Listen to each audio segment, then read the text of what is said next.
One of the better theories about dreams is that they're part of the way that the right and left hemisphere communicate, or maybe the non-verbal part of the brain communicates with the verbal part of the brain.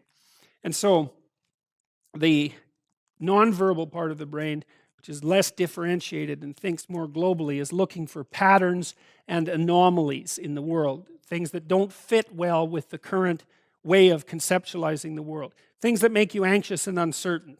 And those are things you haven't mastered, right? So they don't fit well into your conceptualization of the world by definition, because if you had mastered them, they wouldn't make you anxious and nervous.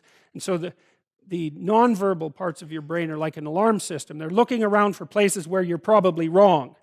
And then they put those in images and try to conceptualize them so that you can update your model of reality to take them into account. But that also produces a fair bit of negative emotion, especially at night. And so we know if you deprive people of dreams that they go insane very rapidly, animals as well. It's a necessary part of mental equilibrium. The way you do that with rats, in case you want to know, is that if you've got rats that you want to drive insane, this is how you do it. So you put the rat on like a pedestal that's pretty small, and then when that's surrounded by water, and then when he falls asleep, his nose hits the water, and then he wakes up, and so you can deprive the rat of sleep, and the rats don't respond to that very well after some period of time.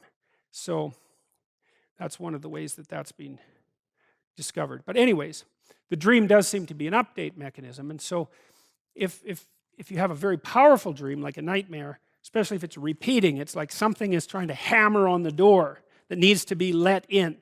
And often you don't know how to let it in. That's a problem. So, but